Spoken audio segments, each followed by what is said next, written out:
Cuando se habla de la tribulación que vendrá sobre el mundo durante el gobierno del anticristo aquí en la tierra, muchos cristianos piensan inmediatamente en el rapto. El rapto es un evento apocalíptico en el que Jesucristo busca a su iglesia. Y esto genera un gran debate dentro del cristianismo en cuanto a cuándo sucederá.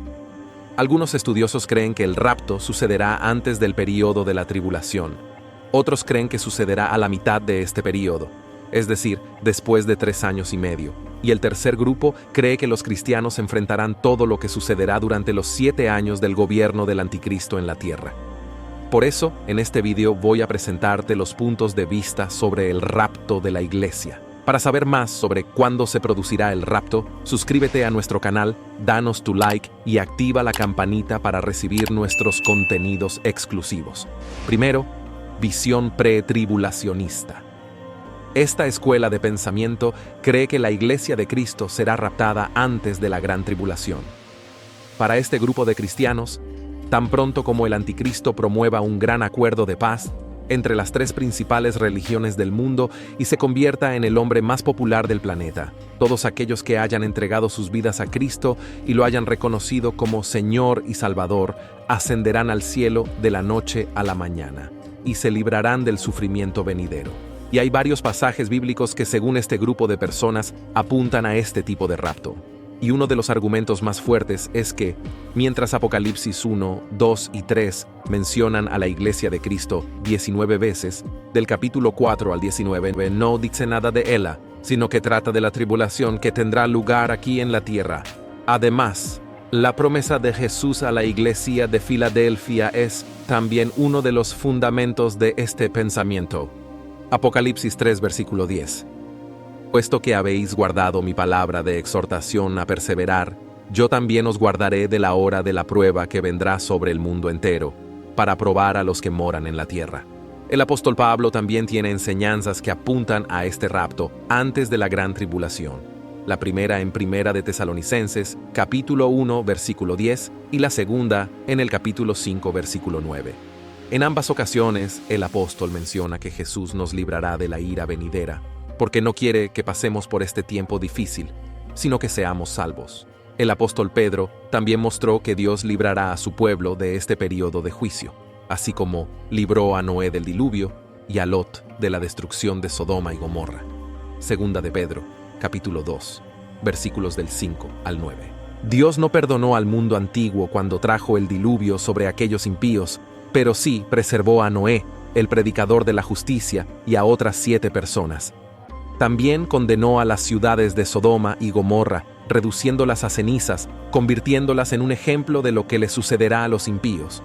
Pero libró a Lot, un hombre justo que estaba afligido por el comportamiento licencioso de aquellos que no tenían principios morales, pues viviendo entre ellos cada día aquel hombre justo era atormentado en su alma justa a causa de la maldad que veía y oía. Así vemos que el Señor sabe cómo librar a los piadosos del juicio y mantener a los impíos en el castigo hasta el día del juicio. Otra cosa muy importante que creen los pretribulacionistas es que los israelitas no son parte de la iglesia de Cristo, porque no lo reconocen como el Hijo de Dios.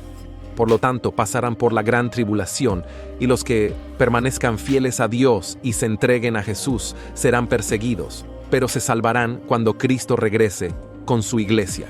Mira lo que el profeta Zacarías dijo que va a suceder. Entonces el Señor saldrá a la guerra contra esas naciones, como en un día de batalla. Aquel día sus pies se posarán sobre el monte de los olivos, al este de Jerusalén, y el monte quedará dividido por la mitad, de este a oeste, por un gran valle. La mitad del monte se retirará hacia el norte, la otra mitad hacia el sur. Huiréis por mi valle entre las montañas, pues se extenderá hasta Asel. Huiréis como huisteis del terremoto en tiempos de Usías, rey de Judá. Entonces vendrá el Señor, mi Dios, con todos sus santos. Zacarías, capítulo 14, versículos 3 a 5. Si todos los santos, es decir, los cristianos, vendrán todos con Jesús para salvar a Israel y derrotar al mal, esto significa que la iglesia habrá resucitado de antemano. Segundo, el punto de vista mesotribulacionista. El mesotribulacionismo o midi-tribulacionismo defiende la opinión de que la iglesia pasará por la primera mitad de la tribulación. Es decir, los 3 años y medio de un total de 7 años. El argumento principal es que la Iglesia necesita ser probada para saber quién es o no fiel a Dios en la adversidad. Sin embargo, no encuentran ninguna base bíblica para ello. Solo se basan en la idea de que los cristianos necesitan ser probados para demostrar su fidelidad, al igual que los apóstoles del pasado, que sufrieron terribles persecuciones y no renegaron de su fe. Los mesotribulacionistas tienen 2 pasajes bíblicos como base principal. El primero está en Mateo capítulo 24, versículos 12 a 17, que dice: «A causa del aumento de la maldad, el amor de muchos se enfriará, pero el que persevere hasta el fin se salvará. Y este evangelio del reino será predicado en todo el mundo como testimonio a todas las naciones, y entonces vendrá el fin. Así que, cuando veáis el terrible sacrilegio del que habló el profeta Daniel en el lugar santo, el que lea, que entienda. Entonces que los que estén en Judea huyan a las montañas, que el que esté en el tejado de su casa no baje a tomar nada de ella». Al usar este pasaje bíblico, los medio tribulacionistas quieren decir que la Iglesia será perseguida por el anticristo. Sin embargo, debemos entender que el capítulo de Mateo 24, que se refiere a la gran tribulación, se aplica principalmente a los judíos y no a la Iglesia. Y el segundo pasaje bíblico en el que se basan está en Apocalipsis capítulo 11, versículos 12 y 13, que habla de los 2 testigos. Entonces oyeron una gran voz del cielo que les decía: «Subid aquí». Y subieron al cielo en una nube, mientras sus enemigos miraban. A esa misma hora hubo un fuerte terremoto, y la 10ª parte de la ciudad se derrumbó. 7,000 personas murieron en el terremoto. Los supervivientes quedaron aterrorizados y dieron gloria al Dios del cielo. Este capítulo de Apocalipsis 11 habla de los 2 testigos que aparecerán en la primera mitad de la tribulación y profetizarán durante 3 años y medio. Apocalipsis 11, versículo 3. Luego serán muertos, resucitados y ascenderán al cielo, como acabamos de leer. Para los medio tribulacionistas, esto es cuando la Iglesia será raptada, pero este pasaje muestra claramente que solo los 2 testigos serán raptados. Tercero, el punto de vista post-tribulacionista. La idea principal detrás de este punto de vista es que la Iglesia de Cristo no será raptada antes o durante el período de la gran tribulación, sino que pasará por todos los sufrimientos predichos en la Biblia durante los 7 años previos al regreso de Jesús y el juicio final. Estas personas también creen que, por difícil que sea, los verdaderos cristianos soportarán todo el dolor durante este tiempo, gracias al poder y la misericordia de Dios. Sostienen que el rapto tendrá lugar al final o cerca del final de la gran tribulación. La Iglesia se reunirá con Cristo en el aire y luego regresará a la tierra para el comienzo del reino de Cristo en la tierra. En otras palabras, el rapto y la segunda venida de Cristo, para establecer su reino, ocurrirán casi simultáneamente. Los post-tribulacionistas creen que la gran tribulación no es solo acerca de la ira de Dios contra los pecadores, sino también la ira de Satanás contra los santos, que es la Iglesia de Cristo. Leamos un pasaje de Apocalipsis 13 versículos 9 a 10, que a menudo se utiliza como argumento a favor del post-tribulacionismo. La Biblia dice: «El que tenga oído, oiga. Si alguno ha de ir al cautiverio irá. Si alguno ha de ser muerto a espada será muerto. Esta es la perseverancia y la fidelidad de los santos». Otro argumento de los post-tribulacionistas es que Jesús, cuando habló del fin de los tiempos, dijo que volvería después de una gran tribulación.